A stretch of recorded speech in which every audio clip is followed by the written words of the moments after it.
Hi, George Diamond here. Welcome to video number 2.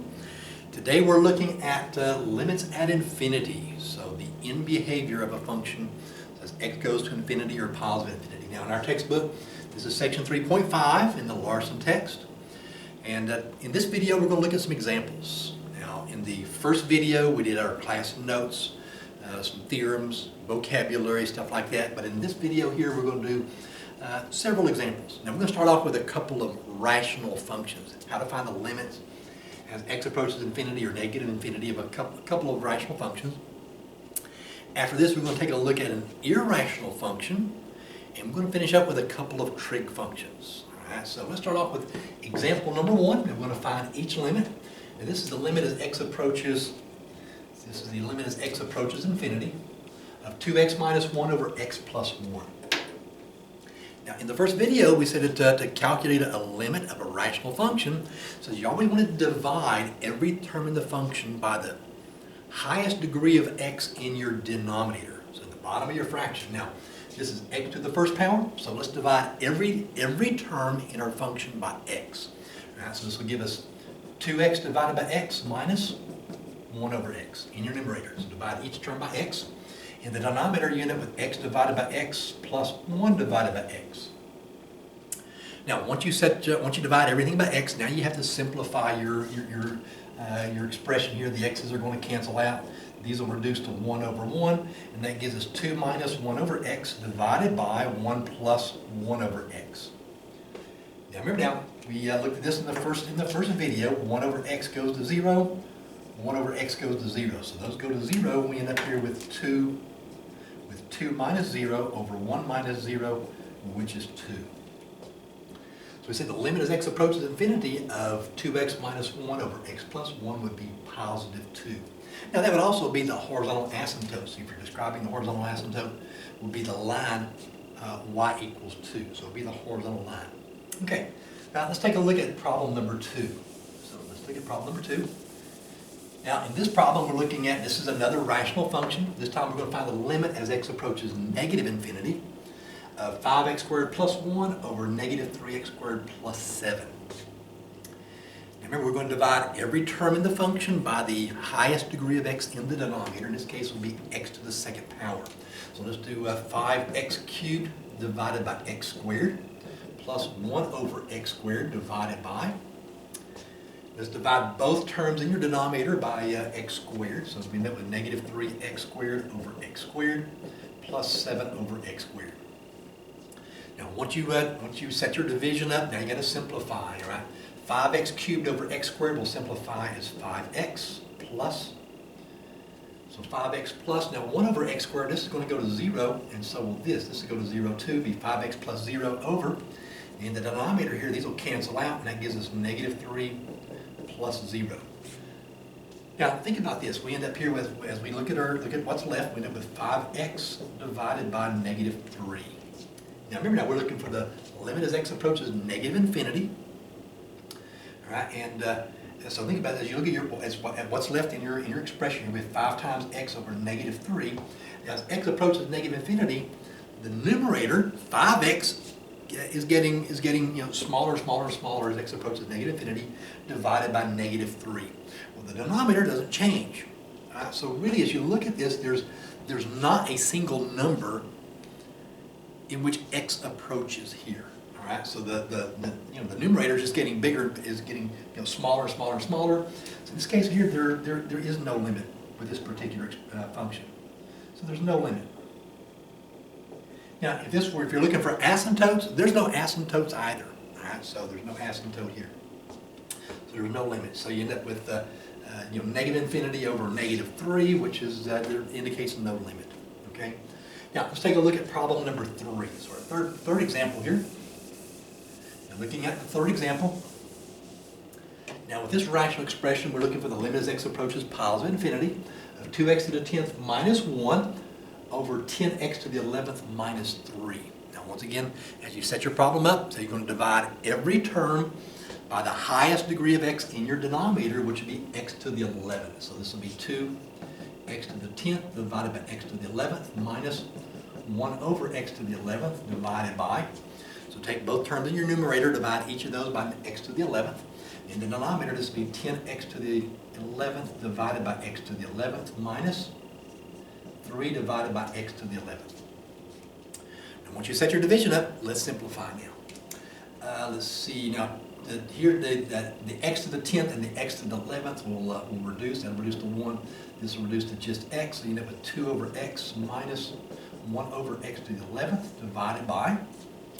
Now in the denominator now, x to the 11th divided by x to the 11th, those cancels out. And that gives us just 10 minus 3 over x to the 11th. Okay.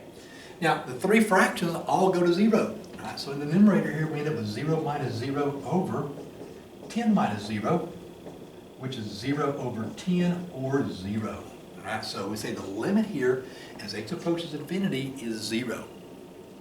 Now, if you were looking for a horizontal asymptote, would simply be y equals 0. Would be your horizontal line, which is simply the x-axis.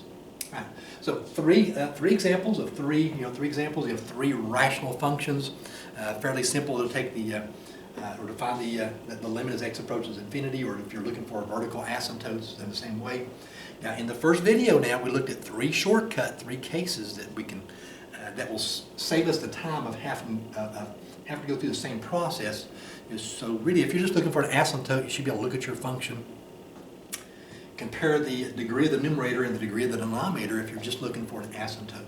So in this case right here, the degree of the denominator is 11, the degree of the numerator is 10, so right away we should look at that and recognize that, hey, the horizontal asymptote is 0, or y equals 0. All right, now let's now speaking of horizontal asymptotes, let's see if we can try to find the horizontal asymptote of an irrational function. Now, if you're doing a rational function, you've got the three shortcuts that we can use. Now, if you can't remember the shortcuts, you're going to have to do this right here. You're going to divide everything by the highest degree of x in your denominator. But let's take a look let's see if we can actually find the horizontal asymptotes of an irrational function with a radical. All right, so these types of fractions are pretty easy. All right, so this time, let's see if we can find the horizontal asymptotes. So the horizontal asymptotes. And there could be more than one, right? With virtually all rational functions, you're only going to have the one horizontal asymptote to the left or to the right. But now, with irrational functions, you can have more than one. So let's look at an example in which we have two horizontal asymptotes. So let's see if we can find the horizontal asymptotes on, let's see, this would be example number 4, I believe. All right, so example number 4. So let me find my problem here. Oh yeah, by the way, I brought my blue softball batting helmet here. So it's my favorite one. Let me get this out of the way. All right, now the problem we're going to look at here, let's see if we can find the limit of, as x approaches infinity, of 3x minus 2 over the square root of 2x squared plus 1. So 2x squared plus 1. Let's try this function right here. So we're going to look for the horizontal asymptote. This would be the horizontal asymptote going to the right as x approaches positive infinity. Now, remember rational functions typically only have one horizontal asymptote, either to the left or to the right, it don't matter. But with an irrational function like you see here with a radical, okay, you can actually have two. The function can actually approach a different number as it goes to positive infinity, and it can approach another number as it goes to negative infinity. So you can have two different horizontal asymptotes as x approaches infinity and negative infinity. So let's do positive infinity here first. Let's see if we can find the horizontal asymptote going to the right. Now, with this type of problem, so we're going to start off as we want to divide by the highest degree of x in our denominator. Right? Now, in this case, as you look at the denominator now, the denominator is a radical, and you got the x squared underneath your radical. So typically, the square root of x squared would be x. So we're going to divide everything here by x. All right, so what we're going to have to do is, to get us started, okay, let's let x equal the square root of x squared. So in order to do this problem, we're going to have to recognize since I have this radical here, remember the only thing you can divide a radical by is a square root is another square root. So I want to describe x in terms of the square root, and it would be the square root of x squared. So remember, the square root and the square would cancel each other out, and that would be, this is the same thing as just x equal x. So the square root and the square cancel each other out. So for the purposes of this problem, I'm going to let x equal the square root of x squared. All right, so as I divide here now in the numerator, I'm going to divide the 3x and the minus 2 by x. So this would be 3x over x minus 2 over x. So those are the two factors in the numerator, which divide each of those by x. Now in the denominator now, this is a square root. Remember, you can only divide a square root by another square root. So we're going to divide the bottom by its x equivalent, which is the square root of x squared. So this would be the square root of 2x squared plus 1 divided by the square root of x squared. Okay, see how that has to work? Now, let's see if we can simplify this a little bit. Now, in the numerator, given x's are going to cancel out, and that gives us just 3 minus 2 over x. So 3 minus 2 over x in our denominator. Now, in the numerator, let's go ahead and divide the 2x squared plus 1 by the square root of x squared. So in the denominator here, we end up with the square root of 2x squared divided by x squared plus 1 divided by x squared underneath your radical. So we'll divide that square root of x squared in each of those terms under your radical. And then let's see if we can simplify this. The x squares here will cancel out, and we'll end up with 3 minus 2 over x divided by the square root of 2 plus 1 over x squared. Now, we're going to take the limit as x approaches infinity. Now, as x approaches infinity, remember the fraction here goes to 0, this fraction here goes to 0. And we'll end up with 3 minus 0 in our numerator and the square root of 2 plus 0 in the denominator. All right? Or just 3 divided by the square root of 2. Now, 3 divided by the square root of 2, now I did the calculation earlier, this is approximately 2.1. So as x goes to positive infinity, the graph is going to approach 3 divided by the square root of 2, which is positive 2.1. So we're looking for the horizontal asymptote, so this would be y equals 3 divided by the square root of 2.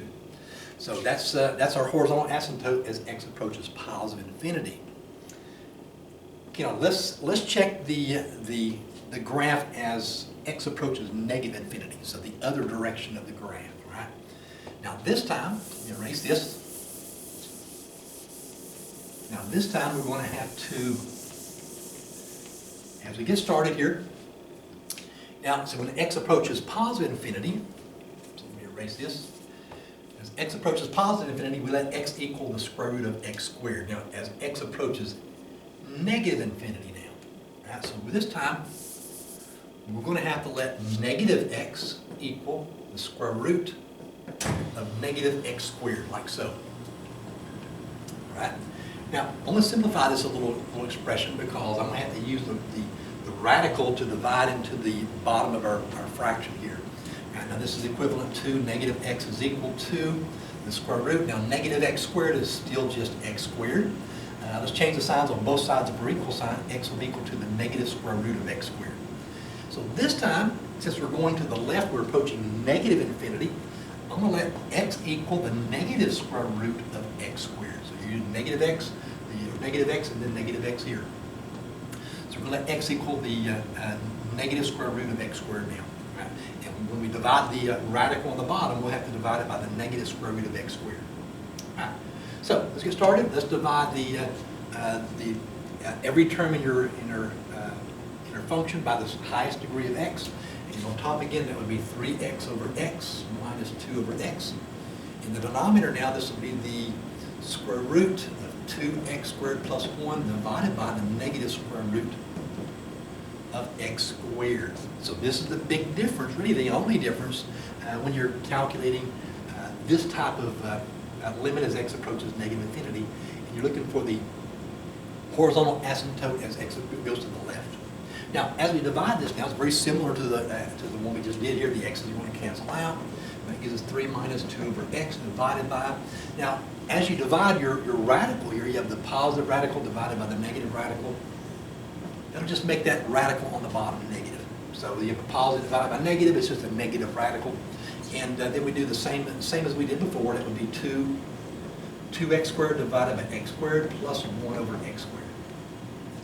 And then we're going to simplify this a little bit. This will simplify as 3 minus 2 over x. Okay, divided by, now once again the x squares will cancel out, and you have the negative square root of 2 plus 1 over x squared.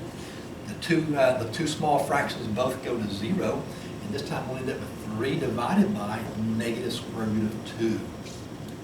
Now, this is our horizontal asymptote as x goes to negative infinity. All right, so this is approximately negative 2.1. So we say our horizontal asymptote here would be negative, this would be 3 divided by the negative square root of 2, or approximately negative 2.1. Now, so this time we have two horizontal asymptotes. Y equals the negative square root of 3 divided by the negative square root of 2. Okay, and we've got y equals 3 divided by positive square root of 2. So as x goes to positive infinity, we have this asymptote, and as x goes to negative infinity, we've got the square root of 3 divided by the negative square root of 2, which is just approximately negative 2.1. All right, so here's an example of determining the horizontal asymptotes of an irrational function. So like I said, typically, rational functions, you typically have one asymptote, whether you're going to the left or to the right, or you're going to positive infinity or negative infinity. But okay, with an irrational function like you have here, you can have 2 asymptotes. Now, not always, but you can have 2 asymptotes. That's why this type of function, if you're trying to find the asymptotes, you have to check positive infinity and negative infinity. So you have to check the behavior of your graph as it goes to positive infinity, and then check the behavior of the graph as it goes to negative infinity. So you have to do it twice. Right, so you have to do it twice. Okay, let's try, now let's take a look at a couple of trig functions. All right, so let's do a couple of trig. And let's see if we can find the limit of a couple of trig expressions here. Let's erase these. So a couple of trig expressions. Okay. And let's see if we can find each limit. We're just looking for the limits and find each limit. So find each limit. And let's see, this would be problem number 5. Okay, let's do the limit as x approaches infinity of, we'll do sine x. So sine x. Okay, we'll do number 6 up here too. We'll do limit as x approaches, we do the limit as x approaches infinity of, we'll do sine x over x. So sine x over x. So we'll do these two trig problems, kind of do them together here. Now, let's take a look at number 5 here. Okay, we're going to do the limit as x approaches infinity of sine x. All right, now, think about the graph of sine x. So when you take the limit as x approaches infinity, okay, we're describing the end behavior as x increases without bound. Right, now, if you can think of, remember the graph of sine x. Okay, the graph of sine x goes like so. It goes like this. Positive 1. Right, so basically it oscillates between positive 1 and negative 1. So when you think about the graph of sine x, it actually doesn't approach any number as x goes to infinity. It just keeps going back and forth in that wave action. So it oscillates between negative 1 and positive 1. So for the limit as x approaches infinity of sine x, there is no limit. So there's not a number that x actually approaches. It just goes back and forth, and it oscillates back and forth between negative 1 and positive 1. So sine x, and the same thing would be true for cosine x. Cosine x does not have a limit. It just simply goes back and forth between negative 1 and positive 1, right? So that's it. So there's no limit really for sine x over x. Right. Now, what about number 6 here? Limit as x approaches infinity of sine x over x. All right, now this is now you got to think about what's happening here as you look at that fraction. Now we've got a fraction, okay? Now as x approaches infinity, the top of the fraction, sine x, remember what we just mentioned here a minute ago, sine x is going to oscillate between negative 1 and positive 1. Okay, so you know, the numerator of this fraction is not getting bigger and bigger and bigger and bigger, all right? So it's basically just staying between negative 1 and positive 1. But look at the bottom of the fraction. Now the bottom of the fraction as x approaches infinity, so the bottom of the fraction is increasing without bounds. So it's getting bigger and bigger and bigger and bigger. So, but not the top of the fraction. Okay. Sine x is between negative 1 and positive 1. So think about this.